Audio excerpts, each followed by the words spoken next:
우린 살면서 삶을 지나치게 낙관하고 긍정한다. 어느 날 불행이 그 믿음을 깨며 평화롭던 삶을 덮칠 때 우린 충격에 빠진다. 그 믿을 수 없을 만큼 불완전하고 예측 불가능한 불행을 감당하는 것은 오직 당사자의 몫이다. 거의 절대로 아무도 그걸 대신해 주지 못한다.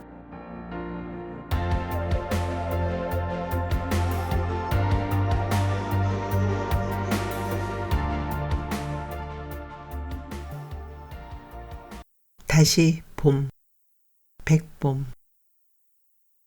밤새 비가 온 덕일까 모처럼 세상이 말끔하고 해사하다. 뺨에 와닿는 공기가 싸한 거 보면 아직 겨울 기운이 남아있는 모양이다. 본관으로 향하는 길목을 지키고 서 있는 나무마다 물기를 듬뿍 머금은 걸 보니 머자나 새순이 열릴 듯하다. 문득 학회에 보내야 할 서류 발송 업무가 떠오른다. 집으로 가져가 밤늦게 마무리 지은 발표문을 한 번 더 검토 후 보내야 한다. 마음이 바쁘다. 발표문 발송이 끝나면 오후에 있을 강의 준비도 해야 하고 그 후엔 연구 모임을 가져야 한다. 일이 이렇게 몰리는 날은 신경이 날카로워져 실수가 생기기 쉽다. 일이 좀 안 되어도 느긋하고 편하게 받아들이는 성격이면 좋을 텐데 늘 완벽해야 한다는 강박에서 벗어나지 못하고 있다. 이 지독한 심리적 올가미가 사람들과의 관계를 불편하게 만들곤 한다. 급히 계단을 올라 연구실 복도를 걸으며 시계를 본다. 아침 8시 45분. 연구실에 들어가자마자 생수를 커피포트에 넣고 전원을 올린 다음 물이 끓을 동안 컴퓨터를 켜 메일로 보내놓은 발표문을 바탕화면에 꺼내놓아야 한다. 그때쯤이면 물이 다 끓을 터 큰 머그잔에 일회용 커피를 넣고 물을 부은 다음 한 김 식기를 기다리며 발표문을 찬찬히 읽자. 고칠 게 없는 게 확인되면 학회에 발송하는 거다. 비밀 단추를 눌러 연구실 문을 연다. 밤새 내려앉은 무거운 공기가 훅 밀려온다. 이 냄새는 정말 친해지기가 어렵다. 책상에 가방을 내려놓고 창문부터 열어젖힌다. 얼굴에 와닿는 싸한 느낌이 싫지 않다. 아침 공기가 방 안을 새롭게 채우기를 고대하며 웃옷을 벗기가 무섭게 방금 전 머릿속에 입력한 순서대로 일을 시작한다. 발표문을 찾아 클릭하려는 순간 눈앞에 메일 주소가 하나 떠 있는 게 보인다. 커피잔을 들고 자리로 돌아가 받은 메일 목록을 보며 잠시 망설이다 원래 계획했던 발표문 처리부터 하고 편지를 읽기로 한다. 늘 그랬듯 발표문은 완전하다. 발송을 마친 후 받은 편지를 바탕화면으로 보낸다. 아주 짧은 순간 마우스를 잡은 오른손이 떨린다. 이어 서서히 열리는 한글창. 그 위로 나타나는 몇 줄의 글. 작정하고 찾아 나선 게 햇수로 2년. 두려움이 슬며시 고개를 치켜든다. 스스로 묻는다. 어떻게 하고 싶으냐고. 강의 준비를 해야 함에도 깊어가는 생각 속에서 시간을 거슬러 흐른다. 할머니 사돈의 팔촌이니 피부치도 아니다.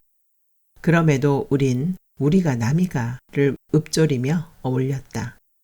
물설고 낯선 서울살이니 서로 의지하면 덜 외로울 거라는 기대와 함께 두 집 엄마는 오후면 저녁 시장도 같이 보고 한 달에 2번 아이들을 데리고 동네 목욕탕에도 같이 갔다. 같이 어울리다 보니 취향도 비슷해져서 집안도 쌍둥이처럼 꾸몄다. 두 집 다 아이들도 또래가 셋씩 있어 어울려 놀기가 좋았다. 우리 집은 시골 살 때처럼 담장에 붙은 화단에 갖은 꽃을 심었는데 여자아이들은 그걸 가지고 소꿉놀이를 할 때 반찬을 만든다고 소란을 피웠다.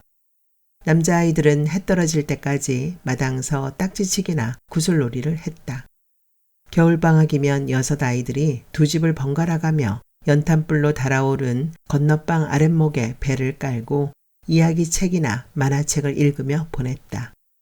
어느 날 영원히 행복할 것 같았던 그 생활에 금이 가기 시작했다. 아빠의 바람. 우연찮게 이웃 엄마가 친정 나들이길에 목격한 아빠의 바람은 10년을 끌었다. 아빠가 두 집 살림을 하면서 엄마는 창피해서 죽고 싶다고 매일 울부짖었고 우린 떨었다. 엄마가 잘못될까봐 밤이면 아이들이 보초를 섰고 엄마는 그런 우리들을 보며 가슴을 쳤다. 집을 떠난 아빠를 기다리던 엄마는 외가에서 돈을 얻어 집에서 한참 떨어진 여대 앞에 분식집을 차렸다. 중학교 2학년 때 우리 집은 엄마가 분식집을 하는 학교 근처로 이사했다. 머지않아 고등학교 들어갈 큰아들 공부를 돕기 위해 내린 결단이었다. 자연스럽게 사돈의 팔촌끼리 맺어진 두 이웃은 헤어졌다. 고등학교에 들어가 경주로 수학여행 갔을 때 불국사 석가탑 앞에서 이웃이었던 그녀 희경이를 다시 만났다. 희경이의 제안으로 광화문에 있는 학원을 같이 다니며 어릴 때 일들을 추억하며 즐거워했다. 추억의 나눔은 현재를 더욱 정겹게 만든다. 남들이 사이좋은 오누이로 볼 만큼 둘은 자연스럽게 어울렸다. 대학교 1학년을 마치고 2학년 올라가던 2월에 군대를 갔다. 장정 생활을 끝내고 전방으로 배속되어 떠나던 날 희경이가 찾아왔다. 그때 가족처럼 생각했던 그녀가 여자로 보였다. 동부전선 최전방서 보초를 서면서 그녀를 그리워했다. 어느 틈에 서로 주고받는 편지도 여느 연인들처럼 살갑고 가슴 설레는 내용으로 바뀌어 있었다. 그해 첫 휴가를 나올 무렵 아빠가 세상을 떠났다. 아빠의 장례식에 그녀가 부모와 함께 찾아왔다. 엄마는 희경이 부모 앞에서 죽어서야 되찾은 남편을 원망했다. 최전방을 내려와 동부전선 해안가에 주둔할 때 그녀가 면회를 왔고 첫날 밤을 보냈다. 제대 후 복학해 대학을 졸업할 때까지 막연한 믿음을 품고 사랑했다. 그때 희경이는 대기업 비서실에 근무하고 있었다. 유학을 가기 전 둘의 관계를 가족에게 말하려 할 때 그녀가 말렸다. 아직 때가 아니라는 거였다. 유학을 떠나 머물 집을 자주 옮긴 것이 문제였다고 생각한다. 석사 과정을 마칠 무렵 연락이 끊어졌다. 서울에 있던 동생을 통해 그녀의 소식을 탐문했을 때는 직장을 그만둔 상태였다. 공부를 마치고 돌아와 고향에 있는 대학에 근무하면서 풍문으로 그녀가 결혼했다는 이야기를 들었다. 무작정 찾아가 만나보고 싶었다. 믿어지지가 않아서. 그러던 어느 날 동생이 동창생을 통해 희경이가 고향에 내려와 살고 있다는 소식을 들었다고 했다. 설렘 속에 가슴앓이를 하며 사람을 시켜 그녀를 찾았다. 그녀는 고향에 살지 않았다. 그러던 어느 날 학회를 가기 위해 나선 서울역 대합실에서 희경이의 오랜 친구를 만났다. 기차를 타기 전까지 둘은 맹물 커피를 마시며 그녀 이야기를 나누었다. 허공을 타고 흩어지는 알맹이 없는 이야기지만 그녀를 추억할 수 있어 좋았다. 그게 2년 전 일이다. 학회가 끝났다. 금요일 학회는 홀가분하다. 지방 학회일 경우 현지에 남아서 뒤풀이를 하더라도 부담이 없어 좋다.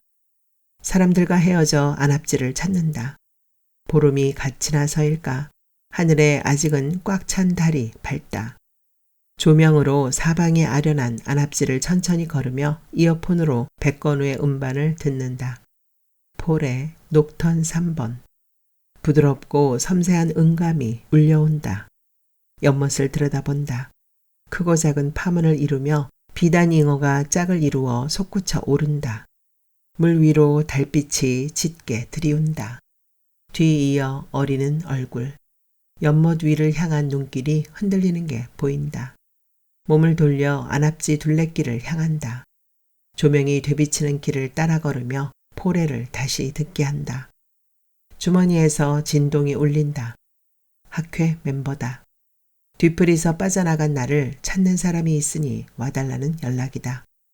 망설이다 박물관 주차장을 찾아 차를 타고 불국사 아래 호텔로 향한다.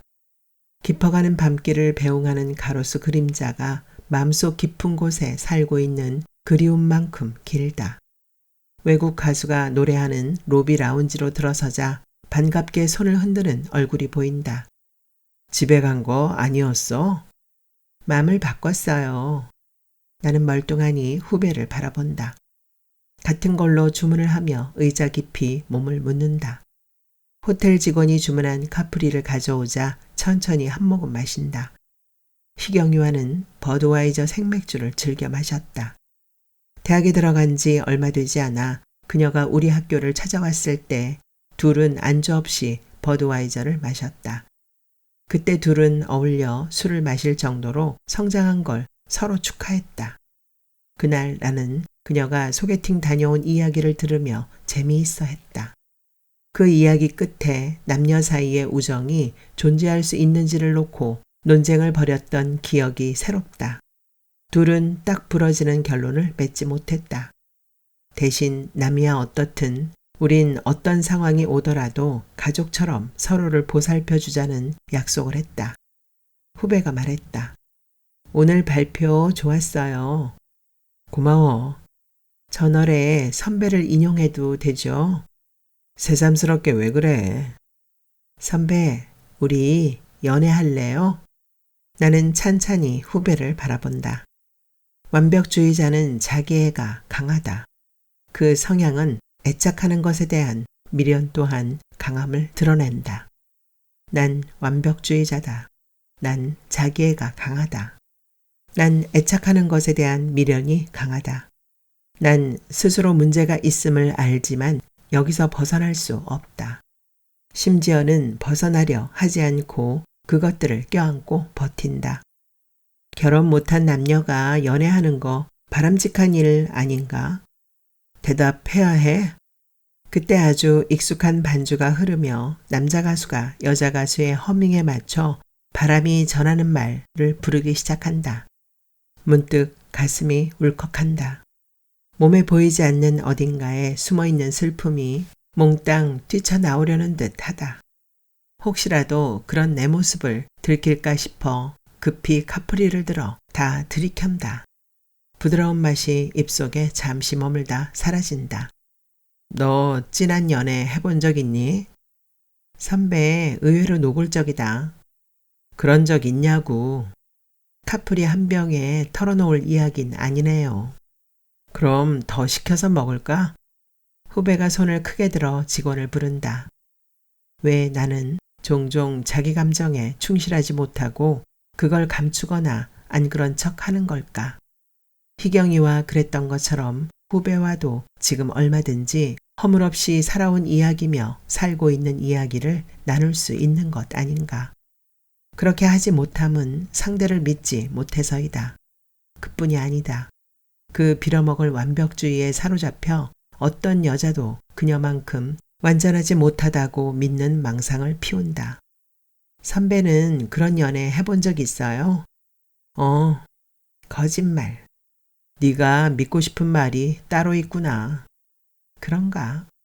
호텔 직원이 둘 앞에 카프리를 내려놓을 때 후배에게 추가 주문을 확인한다. 좀 전에 네 질문에 난 답했다. 이제 네 차례야. 난 딱히. 그래, 잘했다. 나 놀려요? 아니, 진심이야. 오늘의 마지막 노래라는 멘트가 나온다. 후배와 병을 마주 부딪혀 호응한 후 길게 마신다. 아까 어디 간 거예요? 그냥 어디 좀 잠깐 들렀어. 나 실은 선배가 나갈 때 쫓아갔어요. 지금 어때요? 불편해요? 불편하면 같이 있을 수 있을까? 후배의 얼굴이 묘해지는 걸 보며 마지막 병을 들이마신다. 약간의 취기가 오른다. 차에 오르는 순간부터 머리끝이 당겨오는 느낌이 왔다. 누군가 앙심을 품고 다가오는 기분이랄까. 기획실장이 맡긴 서류는 가방 깊이 넣어두었다. 팔당을 거쳐 양평으로 접어들 때 낯선 차가 따라오는 게 보였다. 처음엔 뒤로 바싹 붙더니 어느 결에 옆선을 나란히 달리며 슬쩍 다가왔다 물러서기를 되풀이한다. 차의 속도를 높여보지만 상대는 아랑곳하지 않고 붙어서 온다. 심상치 않음을 눈치챈 기사가 차선을 바꿔가며 피해보려 하지만 쉽지 않다. 불안함에 망설이다 기획실장에게 전화를 건다. 통화 중. 초조하다. 상대는 점점 우리 차의 옆구리를 압박하며 다가든다. 양평을 벗어나 홍천으로 빠지는 길목쯤 신호대기에 걸려 차가 선다. 나란히 서 있는 상대의 모습이 보인다. 낯이 익다. 이름을 생각하려 애쓰는데 맞은편 삼거리길에서 트럭이 하나 넘어온다. 이때 옆에 서 있던 차가 신호를 무시한 채 앞으로 달려나간다. 그 순간 우리 차를 향해 달려드는 트럭. 그걸 피하기 위해 기사가 차를 돌리는 순간 들려오는 굉음. 어둡고 답답한 동굴에 갇힌 나. 밖으로 나가려 아무리 애를 써도 나갈 곳이 보이지 않는 동굴. 두려움과 고통에 사로잡혀 바깥의 빛을 찾아 헤매지만 입구가 없다. 살려달라고 소리를 지른다. 소리가 나오지 않는다. 목 끝까지 치밀도록 고함을 질러대지만 그뿐이다. 결국 포기하고 주저앉아 흐느끼기 시작하다 점점 커지는 울음 속에 놀라 깨어난다. 온몸이 땀에 젖어 있다. 이어 떨림이 온다. 생생하게 떠오르는 그날의 공포. 한참을 떨다가 빤히 바라보는 희망이의 눈망울에 안심한다. 내 눈길이 반가운지 녀석이 쪼르르 달려든다. 녀석을 가슴 깊이 꼭 품는다. 이어 흘러내리는 눈물. 시계를 보니 6시 45분. 서울에 가려면 8시에는 집을 나서야 한다. 녀석을 끌어안은 채 침대에서 일어나 부엌으로 간다. 구식 커피 갈개로 커피를 갈아낸 다음 내리기 시작한다. 받침대를 타고 물이 쪼르륵 내려갈 때 구수한 향기를 피워 올린다. 짙은 갈색의 커피가 모이기 시작하는 걸 보고 빵과 계란을 꺼내 아침을 준비한다.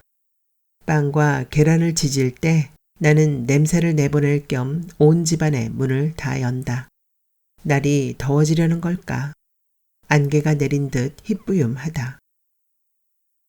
오늘 아침에 또 꿈을 꾸었어요. 기분은 어땠어요? 늘 같아요. 처음엔 공포, 다음엔 슬픔. 차 한 잔 어때요? 네, 주세요. 상담가가 차를 준비할 동안 나는 안락의자에 몸을 깊이 묻고 심호흡을 한다. 이번 회기는 지난번에 비해 간격이 길다.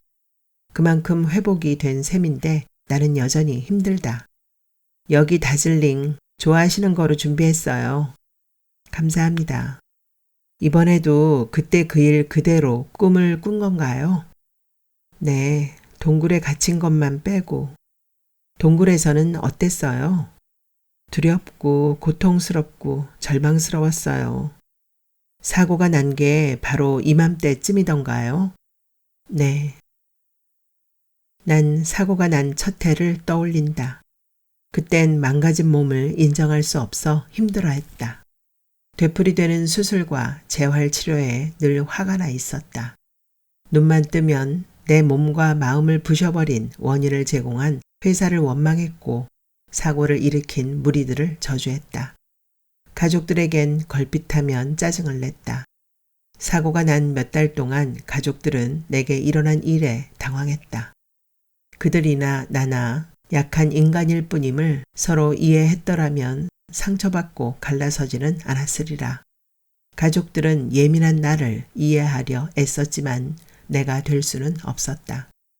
나는 자청해서 집을 떠났다. 시간이란 존재는 신비스럽다. 아무리 나쁜 일이라 해도 그걸 잊고 진정할 수 있는 힘을 가져다 준다. 현실은 고통스럽고 절망스러운데 그게 과거로 바뀌어 흐르면서 자기도 모르는 치유의 힘이 생겨난다. 인간에게 과거라는 시간이 없다면 세상은 어떤 모습일까? 사고가 난 다음 해부터 상담 치료를 받기 시작했다. 이상한 건 사고가 난 즈음이면 기억의 되살림을 통해 스스로 겪고 있는 고통과 아픔을 환기한다는 거였다. 나는 몇 년 동안 그 환기의 과정을 긍정적으로 수용하는 각성이 강할 경우 치유의 면역력이 커짐을 경험하기도 했다. 올해도 잘 견뎌낼 수 있겠죠? 당연하죠. 늘 잘 해냈잖아요. 참 선생님, 말씀하세요. 절 찾는 사람이 있다고 말씀드린 적이 있죠? 네. 그 후 어떻게 됐어요? 오락가락해요. 기대감도 있고 불편하기도 하고. 만남을 전제로 한 감정이네요. 그런가요? 네, 그러네요. 난 상담가를 향해 솔직하게 인정한다. 가족의 곁을 떠날 때 마음으로 그와 작별했다. 몸과 마음이 망가진 내 모습을 보여주고 싶지 않은 열등감이 그걸 합리화했다. 몸의 반쪽이 흉측해진 모습에 스스로 적응되지 않아 좌절하고 극한의 공포를 느낄 때였다. 긴긴 치료와 재활을 통해 많이 나아졌지만 누군가에게 그걸 드러내 보여주고 싶지 않다. 나는 여전히 그걸 숨기고 싶어 한다. 나는 그게 또 슬프다. 집으로 돌아가는 길에 장에 들러 현미쌀과 잡곡을 산다. 밥에 두어 먹을 울타리 콩이며 어린 열무와 채소는 시장 입구 노점에 쪼그리고 앉은 어르신에게서 살 작정이다. 난 이곳에 올 때마다 이 어르신이 가지고 나온 계절 야채를 즐겨 산다. 거칠고 못나고 투박한 그것들은 그 자체로 건강하다. 뜰 한 구석에 텃밭 농사를 하면서 자연스럽게 알게 된 게 어떤 게 건강한 채소인지 가늠하는 안목이다. 서울 나왔다 들어가는 길은 하루가 짧다. 벌써 해가 한참 기운 늦은 오후다. 내가 사는 곳은 임야가 택지로 바뀌면서 현지인은 다 떠나고 이주민이 들어와 만들어진 아주 작은 동네다. 햇수로 4년 전 희망이를 데리고 드라이브 나왔다가 우연찮게 눈에 띈 이곳은 내게 많은 변화를 주었다. 구규림의 끝자락에 붙은 이곳은 집안 어디서고 산이 시원하게 들어왔다. 계절을 따라 옷을 바꿔 입는 산을 바라보며 사는 삶은 조급하지 않다. 그 덕에 나는 아주 천천히 깊은 상처를 어루만져 달래며 위로했고 아픔에서 조금은 벗어났다. 차를 달리며 보니 떡갈나무며 느티나무 잎이 초록으로 빛난다. 동네로 들어오니 구규림 안에 저절로 자란 아카시아가 풍기는 향이 바람을 타고 차창으로 들어와 코를 자극한다. 기분이 조금은 들뜬다. 차 속도를 줄여 집 울타리 옆에 세우며 줄장미를 살펴본다. 크고 작은 꽃망울이 맺혀있는 틈새로 이미 벌어진 꽃이 화사하다. 차 뒤에서 장바구니를 꺼내 집으로 들어서며 인사를 한다. 볼일 잘 보고 이제 막 돌아왔노라고. 비밀키를 열어 집 안으로 들어서니 희망이가 쪼그리고 앉아있다가 쪼르르 달려온다. 장바구니를 내려놓고 팔을 벌려 안아든다. 혀끝을 길게 내밀어 반가움을 고하는 녀석을 다독여준다. 녀석을 안은 채 장바구니를 들어 부엌으로 가서 식탁에 올리고 온 집안의 문을 열며 돌아다닌다. 문 여는 일이 다 끝날 때쯤 집안 가득 전화가 울린다. 네. 나야. 잘 지냈어? 별일 없지? 온 몸을 깨우며 일어나는 그리움. 언제부터인가 올라오는 대로 꾹꾹 눌러놓아 별거 아닌 감정으로 만들어둔 그게 생생하게 살아 돌아온다. 이어 터져나오는 슬픔. 그걸 억지로 몸속 깊이 밀어넣으며 아무렇지도 않은 듯 심호흡을 한다. 언제 돌아왔어요? 한 3년. 지금은 모교에 와 있어. 잘 됐네요. 만나고 싶어. 해가 넘어갔다. 식탁 위에 올려놓은 것들을 정리하면서 지친 마음을 달랜다. 전화가 끊긴 후 한참을 거실에 웅크리고 앉아 울었다. 그가 살아온 시간과 사뭇 다른 삶에 대한 사무침일까? 나는 목 놓아 울다가 쉬었다가 다시 울기를 반복했다. 지난 7년이 꿈이라면 좋겠다는 부질없는 안타까움이 더해져 아프다. 목숨과 바꾼 사고의 상처를 아물리며 힘겹게 살아온 시간을 되돌아봄은 세상의 삶을 그리워하기 때문이다. 늘 그가 이런 나를 온전하게 받아들일 수 없을 거라는 두려움이 컸다. 우린 살면서 삶을 지나치게 낙관하고 긍정한다. 어느 날 불행이 그 믿음을 깨며 평화롭던 삶을 덮칠 때 우린 충격에 빠진다. 그때 비로소 삶이 기대만큼 완전하게 안전하지 않음을 안다. 그 믿을 수 없을 만큼 불안전하고 예측 불가능한 불행을 감당하는 것은 오직 당사자의 몫이다. 거의 절대로 아무도 그걸 대신해 주지 못한다. 용케 긍정의 신념과 낙관의 의지로 그걸 끝내 겪어낸다 하더라도 이미 희생을 거친 다음에라야 찾아오는 어렴풋한 희망이 남겨질 뿐이다. 삶을 살면서 내딛는 발걸음이 때로 위험한 가시밭길이 될 수 있음을 알면 우린 편안한 일상을 살 수가 없다. 사람들은 말한다. 그 뜻하지 않은 불행과 고통이 삶을 키운다고. 심지어는 그걸 하늘의 뜻으로 받아들이자고. 난 그 말들이 무책임한 위로라고 생각한다. 내 의지와 관계없이 닥쳐온 한순간의 불행은 목숨이 붙어있기 때문에 더 가혹한 고통이기도 했다. 사실 일어난 상황에 대해 어떤 판단도 필요 없는 경우가 있는데 그게 역설적으로 삶을 버티게 해준다. 나는 그 일을 겪으며 변했다. 그랬기 때문에 이렇게 버티고 있는 중인지도 모를 일이다. 그 과정에서 많은 것을 포기했고 버렸다. 이제 힘겹고 외로웠던 지난 시간을 거쳐 다가온 그를 두려워한다. 지난 7년 전에 내가 사라지고 거기에 들어선 나를 스스로 낯설어 할 때가 얼마나 많았던가. 그런 나를 그가 어떻게 받아들일 수 있단 말인가. 웃자란 쌈 상추를 뜯기 위해 마당을 나가며 보니 스카이라인을 가르며 퍼져 흐르는 노을이 멋스럽다. 상추를 솎아 뜯으며 짙고 여린 붉은색이 구름과 어울려 만들어내는 하늘 풍경을 자꾸 올려다본다. 다양한 색감을 통해 다양한 형태의 삶을 떠올린다. 다양한 경우의 수를 사는 생명 현상이 세상 있는 그대로의 모습이라면 받아들여야지 어쩔까 싶다. 풍문이 사실과 다름을 확인하는 순간 터져나오는 건 미안함의 탄식이다. 나는 밤늦도록 둘의 만남을 되새김질 한다. 미국으로 유학 간 이듬해에 희경이에게 일어난 사고가 둘의 관계를 비틀어 놓을 줄을 누가 상상이나 했을까.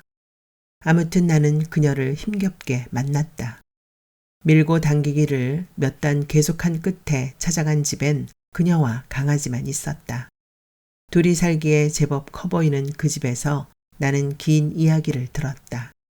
사건에 얽힌 이야기를 들을 때에는 그녀가 다닌 회사에 대해 화가 났다. 그보다 더 외로웠던 건 사건이 일어난 후 그녀가 감당해야 했던 육체적 아픔과 정신적 좌절이었다. 가족의 곁을 떠날 만큼 힘들었던 그 삶을 어떻게 속속들이 이해할 수 있을까? 많은 생각이 오가는 속에서 나는 어떤 말도 지난 아픔을 달래주기에 역부족임을 느끼며 그녀의 고통을 인정했다.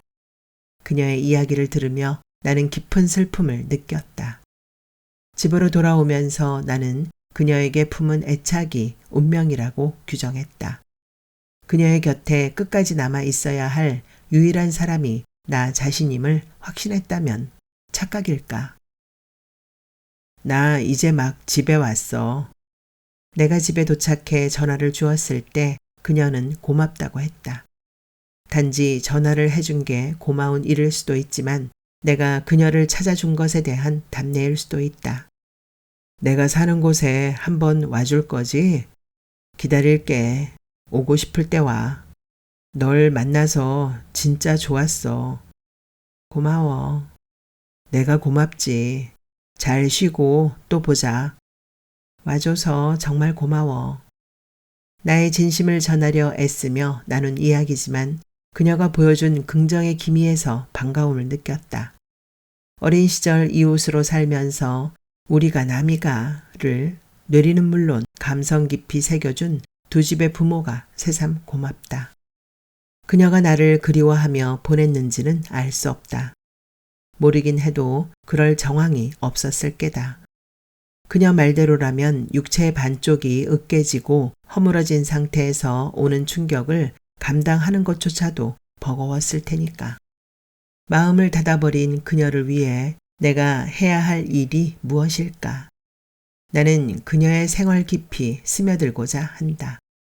생각보다 쉽지 않을 수도 있지만 그녀가 그렇게 된 게 피치 못할 일이라면 그것을 있는 그대로 받아들여야 하는 게 내 몫이다.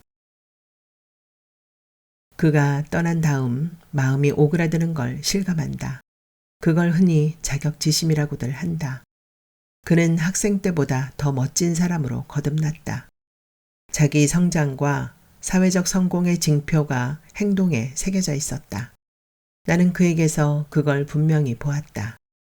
모르긴 해도 그는 자신에게 철두철미하고 빈틈이 없으리라. 그게 사회인으로서 그의 매력과 실력으로 발휘되며 많은 이들에게 인정받고 사랑을 받는 힘을 발하리라. 그런 그에게 나는 어떤 존재일까? 그는 내 앞에서 흔들리지 않는 모습을 보여주었다. 그게 속내를 감춘 위선인지 아님 있는 그대로의 진심인지 나는 모른다. 예전에 그가 내 앞에 있는 거라면 그런 그의 모습은 진심에 드러냅니다. 그 진심을 의심하는 내가 슬프고 안타깝다. 동정과 연민을 거부하는 내 자존심이 지난 몇 달 동안 그와의 만남을 밀어냈다. 결국 그의 설득에 내가 물러서는 바람에 둘이 만날 수 있었지만 희경아, 네가 아무리 그래도 난 널 찾아갈 거야. 그러지 마. 오려고 하지 마. 네가 아무리 그래도 난 널 찾아갈 거야. 넌 아무리 부정해도 나와 연결돼 있어. 날 거부하지 마. 주말에 갈게. 나는 그를 거부하지 않았다. 주말에 그가 오기를 기다리고 있었으니까. 그게 숨길 수 없는 내 본심이었다. 그가 왔을 때 나는 훌쩍이거나 먹먹해하지 않았다. 그의 앞에서 나는 옛날에 그랬던 것처럼 나에게 일어난 지난 7년 동안의 이야기를 담담하게 이야기했다. 마치 남의 일을 이야기하듯 분석과 평가를 곁들이기도 했다. 그는 내가 겪은 일에 대해 때로 화를 냈고 때로 안타까워했고 때로 슬퍼했다.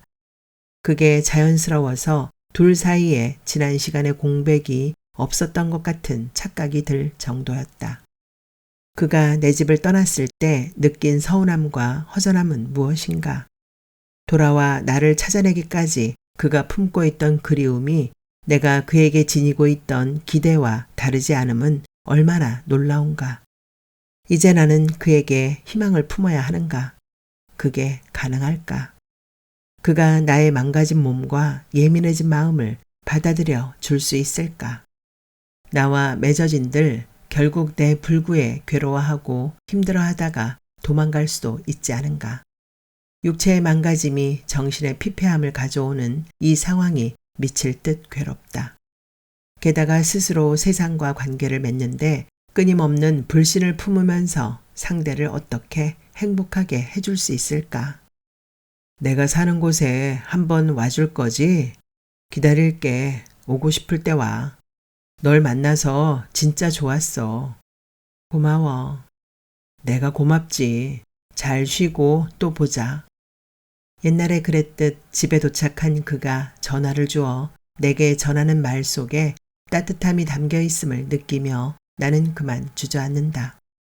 그는 변한 게 없는데 나만 변해 있었다. 온 산에 물든 단풍이 아련함을 자아낸다. 아침에 일찍 집을 나선 탓에 희경이네 집 뒤 산을 오를 수 있었다. 걷는 걸 조금 힘들어하는 그녀를 위해 가파른 길이 나오면 손을 잡아준다. 때때로 오른쪽 정강이 위를 문지르며 아파하는 걸 보니 수술의 후유증이 있구나 싶다. 산에 올라 집에서 가져온 커피를 마시며 쉰다. 바람이 시원하다. 이사 와서 산에 온 거 오늘 처음이야. 이렇게 좋은 데를 두고 아래서 구경만 했어? 자신이 없었어. 희경이가 오른쪽 다리를 가리킨다. 그럼 올라오지 말걸.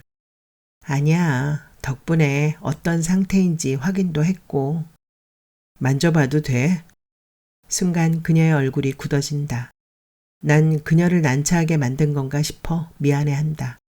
젖어 있던 목덜미가 바람에 마를 만큼의 시간이 침묵 속에 흐른다. 만져보고 싶어? 걱정스러워서. 좋아. 그럼 한번 만져봐. 난 조심스럽게 그녀의 다리로 손을 가져간다. 바지 위로 만져지는 종아리의 감촉이 딱딱하다. 살이 굳어 있는 게 바짝 마른 삭정이 같다고 할까. 무릎뼈 위에 허벅지로 올라가는 곳은 울퉁불퉁하다. 마음이 짠하다. 울컥 치밀어 오르는 뜨거움을 들키지 않으려 급히 삼킨다. 고개를 들어보니 그녀가 입을 꼭 다문 채 바라본다. 걷기 위해서 재활을 오래 했겠네. 고관절과 무릎뼈가 굳기를 기다려 힘줄을 이어붙이는 수술도 했으니까. 나는 몸을 일으켜 그녀를 감싸 안는다. 내 품에 안기긴 했지만 반응하지 않는 그녀를 통해 나는 지난 시간을 아파한다. 이렇게 걷기까지 좌절하고 상심하며 번민했을 숱한 시간에 공감한다. 안쓰럽고 애처로운 마음에 힘껏 부둥켜 안는 순간 울지 않기 위해 흐느낌을 삼키는 소리가 들려온다. 희경아, 정말 애썼다.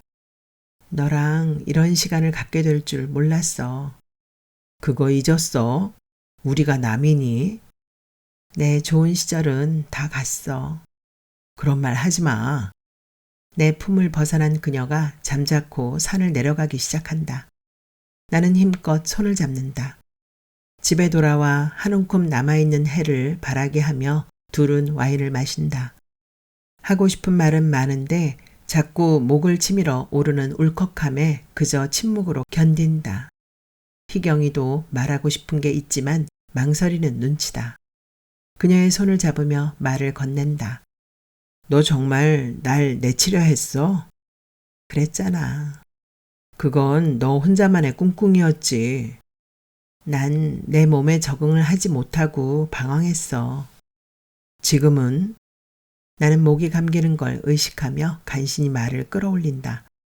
희경이 와인을 천천히 마시며 하늘을 올려다본다. 눈가가 젖어 있다. 그녀를 지켜보며 나는 눈물을 삼킨다. 7년 동안 세상 속에 있으면서 삶을 부정하고 거부한 그녀의 고통이 아프다. 외면하면서 살고 있지. 그게 가능해? 보이지만 안 보려고 애써. 참으려 하지만 결코 가능하지 않은 깊은 슬픔이 그녀를 결국 울도록 만든다. 가슴이 찢어지는 것 같다. 어떻게 해야 그녀가 자신과 화해할 수 있을까? 한땐 다리를 잘라버리고 싶었어. 너무 흉하고 징그러워서 숨이 막히니까, 보고 싶지 않으니까. 산에 올라보니까 어때? 다리를 살려두길 잘했구나. 용케도 잘 참았구나. 나는 희경이의 어깨에 팔을 둘러준다. 살면서 두고두고 후회할 뻔했던 극단적 선택을 피해준 게 진심으로 고맙다. 그때 살아서 돌아와 준 것도. 네 다리를 살려낸 거 정말 잘한 거야. 그래도 힘들어. 그렇겠지. 심하게 다쳤으니까. 그러네. 단지 심하게 다친 거네. 거참 단순하다. 이젠 즐겁게 사는 방법만 궁리하자. 그게 쉽지 않아. 네가 살아있어서 난 행복해. 난 행복하지 않아. 그래도 넌 즐겁게 살 의무가 있어. 즐겁게 살 의무?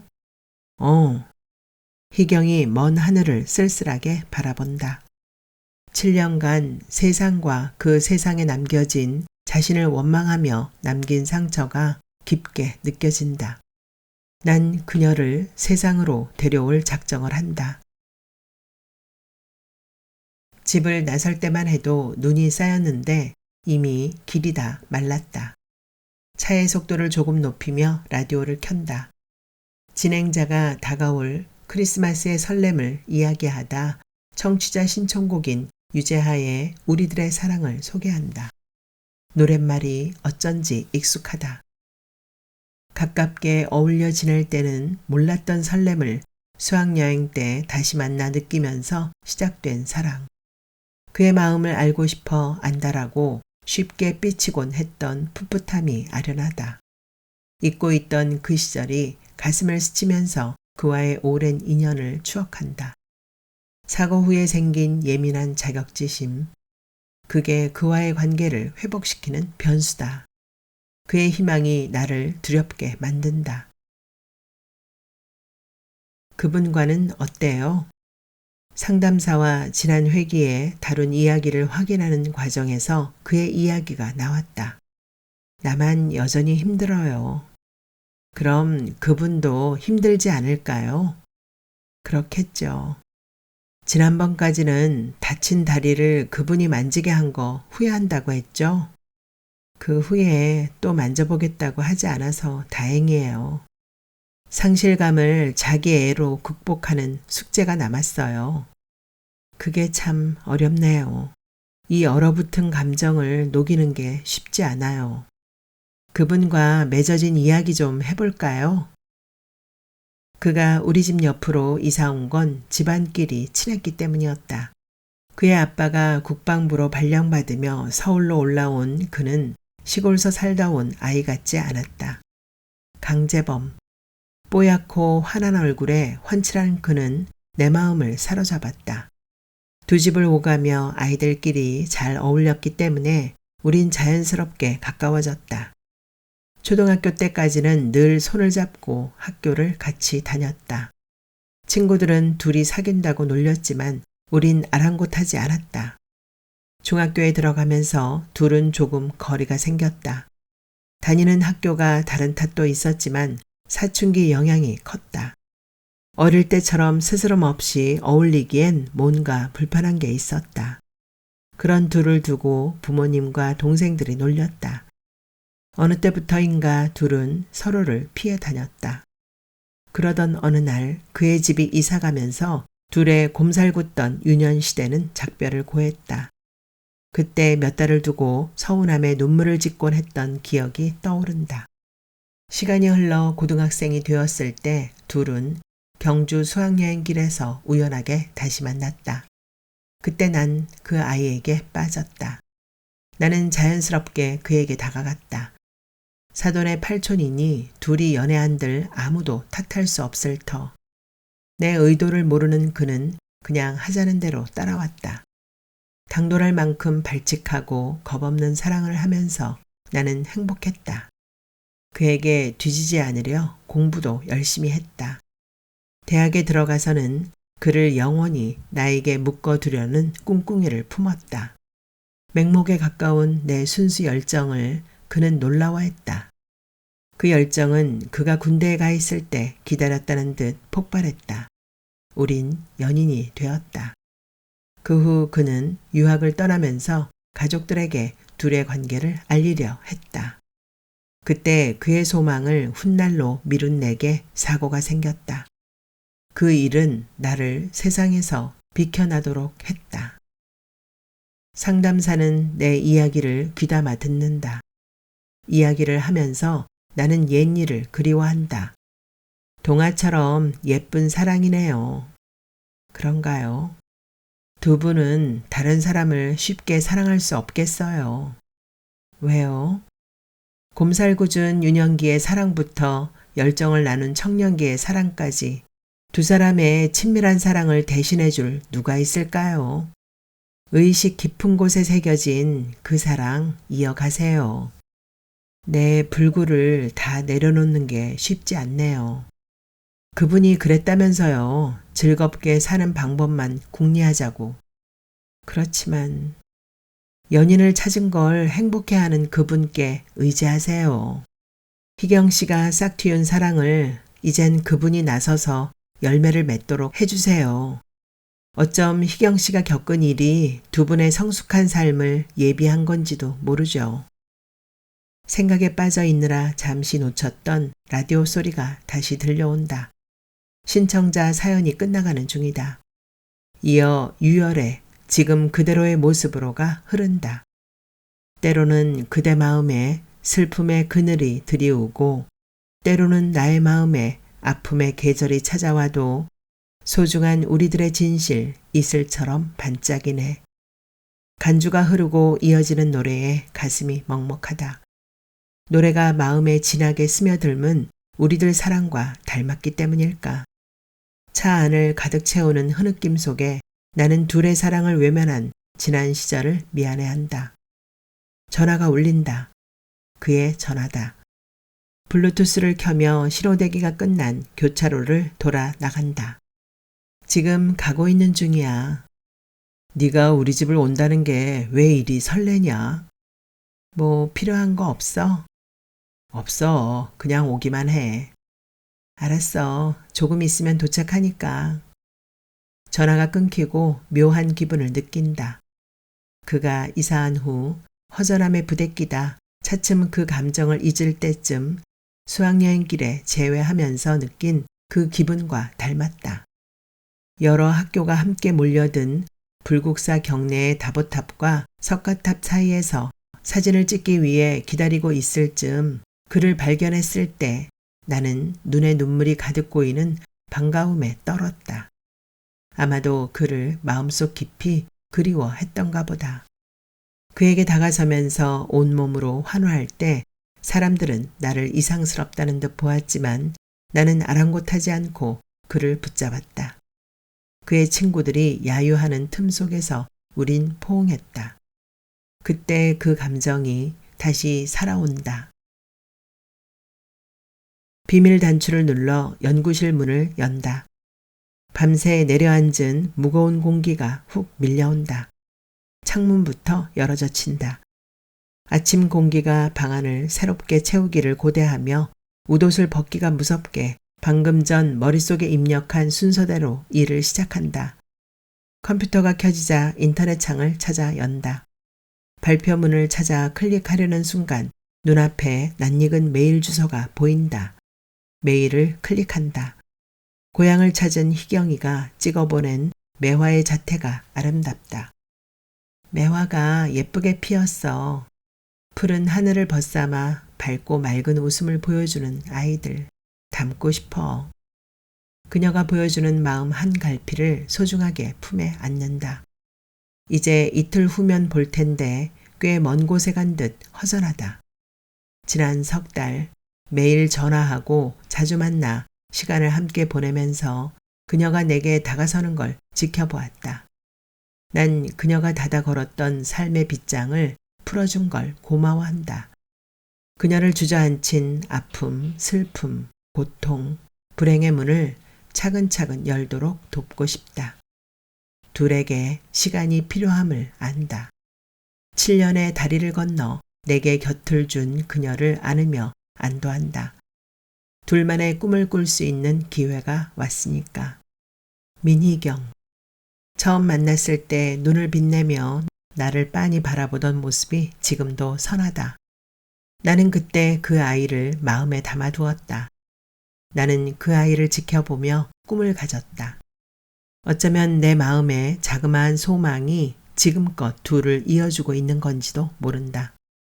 어린 왕자가 자기만의 장미를 영원히 지켜주기 위해 서둘러 고향 별로 돌아간 것처럼 나는 그녀와 만든 우리들의 사랑을 지키기 위해 고향 별로 돌아왔다.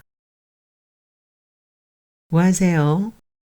후배가 방문을 가볍게 노크하며 고개를 들이민다. 그리곤 나를 쓱 살펴보더니 방으로 들어온다. 나는 후배를 위해 커피 한 잔을 타서 전한다. 커피를 받아든 후배가 핸드폰을 열어 무언가 찾더니 나에게 진지하게 묻는다. 혹시 괜찮은 음식점 알아요? 메뉴는? 뭐든 젊은 분위기면 돼요. 그럼 이탈리안 레스토랑 어때? 어디가 좋은데요? 가게마다 나름 특색들이 있는데 어딜 소개해줘야 할까? 젊은이와 만나는 거니까. 나는 후배의 뜬금없는 말에 궁금해한다. 후배가 커피를 후 불어 마시며 씩 웃는다. 뭔가 재미난 일을 감추고 있는 것 같은 표정이다. 무슨 좋은 일 있는 거야? 학회 일 하다가 끌리는 젊은이를 만났어요. 축하해. 축하받을게요. 선배는 요즘 어때요? 찐한 연애하고 있어. 거짓말. 내 연애는 아주 긴 시간을 타고 흘러왔어. 산간 계곡에서 시작한 물이 바다를 향해 가듯 아직도 흘러가는 중이야. 너도 멋지고 따뜻한 연애 하기 바래. 아, 진짜구나. 속을 알 수가 없어서 나 정말 갈팡질팡했잖아요. 귀하고 소중한 건 마음의 갈피에 고이 넣어두는 거야. 잘 들키지 않게. 그렇구나. 하마터면 속을 뻔했네요. 그럼 언제 소식 줄 거예요? 꽃피고 새우는 시절이 오면. 아, 뭐야. 드라마 찍어요? 난 진실을 말하는 건데 왜 안 믿지? 오늘 아침에야 이르러 내 외롭고 야무진 꿈을 접어야 하다니 슬프군요. 후배가 고개를 저으며 방을 나간다. 일을 시작하기 전에 희경이에게 폰으로 답신을 보낸다. 보내준 매화 꽃나무 정말 이쁘다. 즐겁고 신나는 시간 보내고 와. 기다렸다는 듯 메시지가 들어온다. 그럴게. 고마워. 프로필 사진도 바뀌어 있다. 바로 푸른 하늘을 벗삼아 핀 매화의 모습이다. 후배에게 말한 그대로 나는 우리들의 사랑이 산간 계곡에서 시작해 바다를 향해 흘러가는 걸 바라보고 있다. 수줍고 풋풋한 설렘 속에 시작한 우리의 사랑. 세상을 무대 삼아 남녀 주인공으로 나설 때 우리는 어떤 연기를 해야 하는지 몰랐다. 누가 강제로 시켜서 이 연기를 하라고 하면 해낼 수 있었을까? 아주 긴 시간 동안 펼쳐온 우리의 사랑.